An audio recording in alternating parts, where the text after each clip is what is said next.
Biz zona komfortimizdan chiqamizda off-road rejimida mashina haydab ko'ramiz. Assalomu alaykum hurmatli bizni kuzatib boruvchilar, Cherry Navoiy muxlislari. Biz bugungi kun obzorida, ya'ni bugungi videomizda 8 Pro Max haqida ma'lumot beramiz. Hop, 8 Pro Max avtomobilimiz ko'pchilik biladi, 2 turbina motor bilan jihozlangan bo'ladi. 245 ta ot kuchida o'zini mujassam qiladi. 245 ta ot kuchini.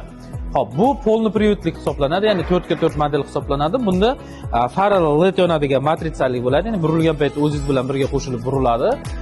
Yomg'ir tozalagichlari avtomatik ishlaydi yomg'ir yoqqan paytda hamda qorong'i tushganda avtomatik farlar yonadi.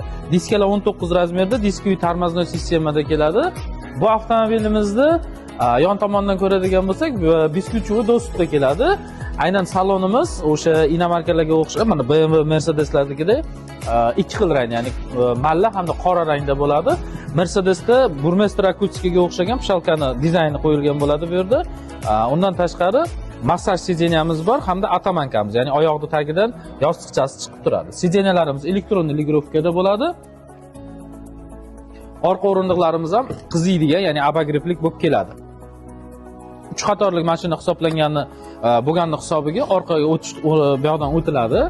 Hop, orqada o'tirganlarga ham ancha qulaylik bor. Sababi bu o'rindig'imiz ligrovka, ya'ni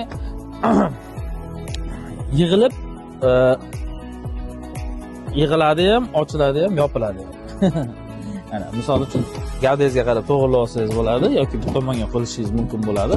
Orqadagi kolonkalarimiz ham Sony bo'ladi, ya'ni yoqimli muzika eshitib turasiz hamda orqalari koja, ya'ni yosh bolalar bo'ladigan bo'lsa, oyoqni rasto qilib tashlaydigan bo'lsa, aqolasi bo'ldi. Mana bu yoqda deflektorlarimiz bor, konditsionerda havosi kelib turadi. Orqa o'rindiqlarimiz abagrippli hamda USB Type-C radiom tashlab ketilgan. Bu degani ham iPhone foydalanuvchilari ham smartfon foydalanuvchilari uchun ham qulay bo'ladi. Ya'ni orqada USB hamda Type-C zaryadlash uchun joy tashlab ketilgan bo'ladi.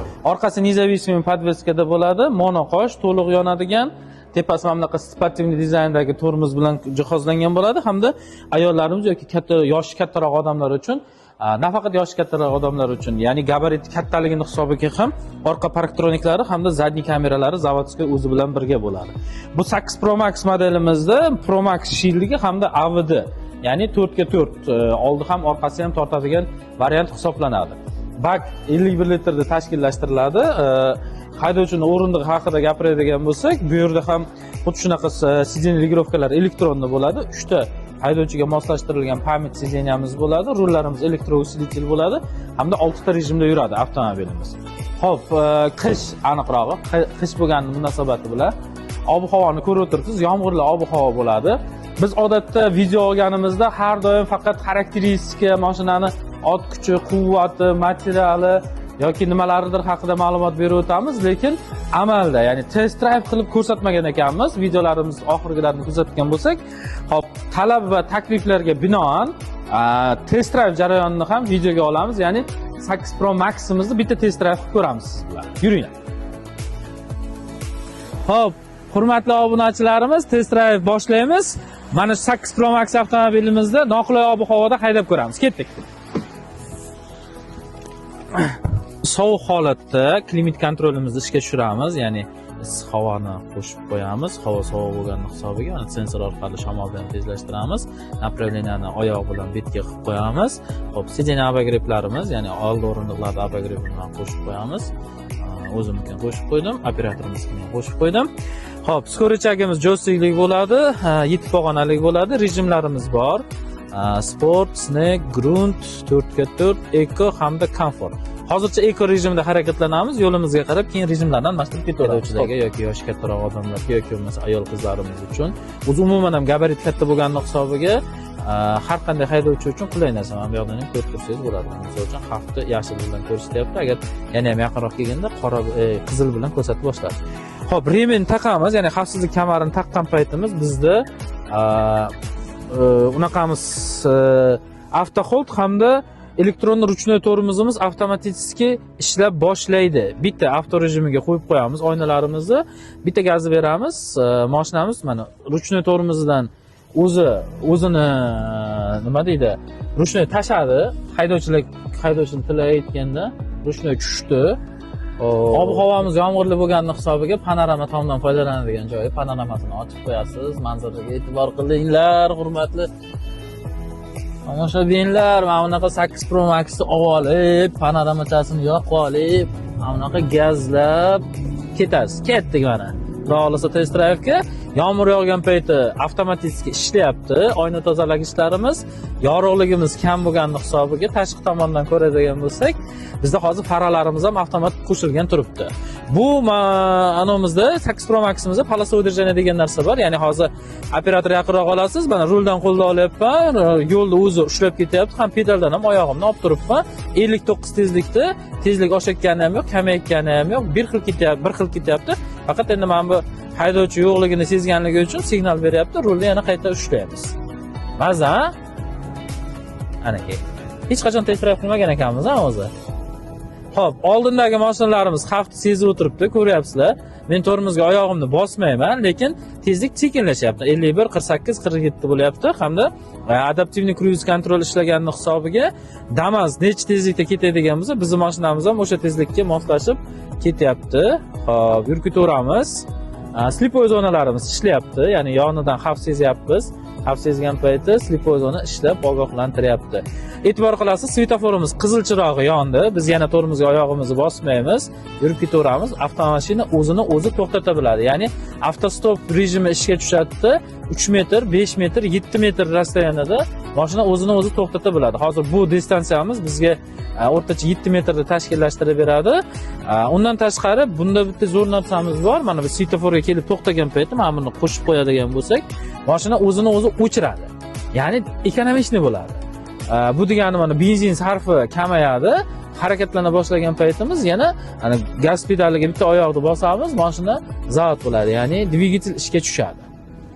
Hop. To'g'riga harakatlanamiz. Endi bizga off-road yo'l kerak bo'ladi. Ya'ni qayerdadir agar topa olsak, cho'lli nima deydi? Loy joylarni bitta haydab ko'ramiz. Lekin yumshoqlik darajasidan ancha yumshoq hisoblanadi. Sababi oldida Angliya brendi, ya'ni Macpherson brendidan foydalangan hadovoy qismlardan ishlangan bo'ladi. Undan tashqari o'sha Macphersonda diskoviy tormoznoy sistemada aqlashdashi tormoz sistema bilan. Ya'ni bu degani nima? Katta tezlikda harakatlangan paytingiz ham tormoz bosgan paytingiz oporni diskingiz qizib ketmaydi. Ya'ni tormoznoy oporni disk qizib ketmaydi. Shuni hisobiga oporni disk deformatsiyaga uchramaydi. Ya'ni 50 ming 60 ming kilometr yurganingizdan keyin oporni disk agar qiyshaydigan bo'lsa, kalotkada ovoz chiqarib qoladi. Bu modelimizda unaqa emas, maza qilib foydalanasiz. Xo'p. Avtohold sistemasini ishlash to'g'risida gapirib o'taman. Hozir qizil chirog'imiz yondi. Mashinaga yaqinroq yuraylik. Mana. Kelib to'xtaymiz. To'xtagandan keyin tormoz pedalini sal qattiqroq bosamiz. Mashina mana skorostda e'tibor qilishingiz mumkin, drive'da turibdi, lekin joyidan qo'zg'alayotgani, ya'ni qimirlayotgani yo'q. Qilaydigan narsa bor, videoda ko'rinyapti, ana endi ko'rindi. Ya'ni tablodagi ma'lumotni, ya'ni benzin rasxodi bilan tezligimizni mana bu yerda HIDAP displey orqali ham ko'rib tursangiz bo'laveradi. Yomg'ir tozalagichlari avtomatik ishlayapti. Navigatsiyamiz bor. Bu degani navigatorni qo'shib qo'yasiz. Agar bu yoqqa qarash sizga noqulay bo'ladigan bo'lsa, tabloga ham navigatorimiz olishimiz mumkin bo'ladi. Tabloga navigatorimiz olgan paytimiz, hop. Mana navigatsiyani oldik. Tabloga o'tadi hamda bu yoqda speedometrimiz bu tomonga, taxometrimiz bu tomonga, kichkina korobka qismiga ham, ya'ni uzatmalar qutisiga ham 7 yil garantiya beriladi, 200 ming kilometrgacha. Bu degani sizni xizmatingizda o'rtacha yiliga 20 ming kilometr masofa bosadigan bo'lsangiz, 10 yilgacha garantiyada turadi degani. 10 yil kichkina muddat emas. O'sha uchun yana bitta narsani eslatib o'tamiz. Ayni damda, ya'ni dekabr oyining oxirigacha, 31-dekabrgacha Chery avtomobillarini aynan Navoiy Chery avtosalonidan xarid qilganlar uchun juda katta taklifimiz, ya'ni qulay takliflarimiz bor. Hamma ham foyda qilish ilinjida mashina xarid qiladi. Hozir hamma mashina narxini tushishini kutib o'tiribdi. Bizda aynan o'sha nima deydi, vaziyat deyishimiz mumkin. Sababi biz avtomobillarimizga 40 million so'm foyda bilan xarid qilish imkoniyatini beryapmiz. Undan tashqari aynan mana shu 8 Pro Max avtomobilini xarid qilgan har bitta mijozimiz uchun bu GDI motor bo'lganligi hisobiga bunga Agar ko'chadan propan gaz ballon o'rnatadigan bo'lsangiz, garantiyadan chiqib ketadi birinchidan. Ikkinchidan, uni narxi sal qimmatroq, ya'ni $1000, $1100 atrofida. Bu degani bugungi kunda kurs bilan hisoblaganda valyuta kursi bo'yicha 14 million 15 millionlar atrofida bo'ladi. Biz mana shu propan gaz uskunasini garantiyadan, ya'ni o'zini garantiyasini saqlab qolgan holatda 7 yil 200 ming kilometr garantiyani saqlagan holatda tekinga propan gaz uskunasi o'rnatib beramiz. Bu juda katta imkoniyat. Bundan foydalanib qolish kerak, sababi bunaqa imkoniyatlar har doim ham bo'lavermaydi. Xo'p, yana trassaga chiqdik. Polosa udajani qo'shamiz, undan tashqari cruise kontrolni qo'shamiz hamda harakatlarni boshlaymiz. Xo'p, biz tezlikni 55 tezlikka qo'yib qo'ydik. Adaptivniy cruise kontrolni ishlatib boshladik. Polosa udajanamiz ham ishlayapti. Mashina o'ngga chapga qimirlamasdan faqatgina to'g'riga qarab yurib ketyapti. Agar e'tibor qiladigan bo'lsangiz, oynani ochaman. Tashqarida yomg'irning hisobiga shovqin juda baland. Oynani bitta ko'taraman. Ko'targan paytimiz mashina to'liq shum izolyatsiya bo'lganning hisobiga ovoz yutiladi. Ovoz yutilgandan keyin ichkaridagi o'tirgan masalan hamrohingiz bilan gaplashib ketadigan bo'lsangiz, bemalol shum izolyatsiyaning hisobiga past ohangda gaplashib ketaversangiz ham bo'laveradi. Xo'p, endi yana bitta narsasi akustika qismiga. Ko'rib turibsiz, o'rtada sentralniy kolonkamiz bor. Undan tashqari mana bu eshik kartalarida Burmester akustikasiga, Mercedesga qo'yiladigan Burmester akustikasiga o'xshagan pishalkalar o'sha dizaynda qilingan bo'ladi. Xavfsizlik jihatiga keladigan bo'lsak, 9 ta podushka безопасностimiz bor, ya'ni 9 ta xavfsiz. 8 Pro Max'imiz.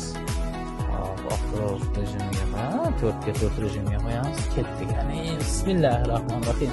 To'g'ri berlar endi siz tasavvur qiladigan darajada nima deydi?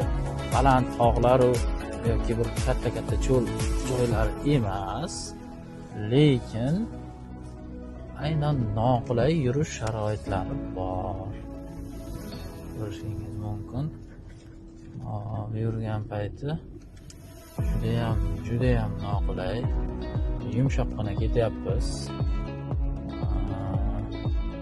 Qanaqa mubolag'alarsiz deydi-ku. Bilmayman bu yerda nima bor, somon shekilli nimalar to'kilgan ekan. Shisha sinoqlari ham bor ekan.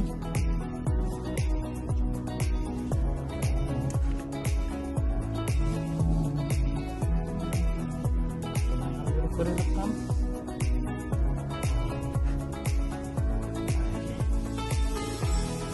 Mana sizga shunaqa off-road deydi-ku. Ya'ni buni haydab ko'rishimizning asosiy sababi biz podveskasini sinab ko'ryapmiz. Ya'ni buni nima deydi? Yo'lda yurgan payt qanaqa qulayliklar keltirib chiqishini, ya'ni siz bemalol ovlarga yoki boshqa joylarga chiqib ketishingiz mumkin bo'ladi. Bu avtomobilni bu degani sizga juda ham katta qulaylik yaratib beradi. Yurgan payti ham, boshqa payti ham ko'rishingiz mumkin. Siz bemalol yurib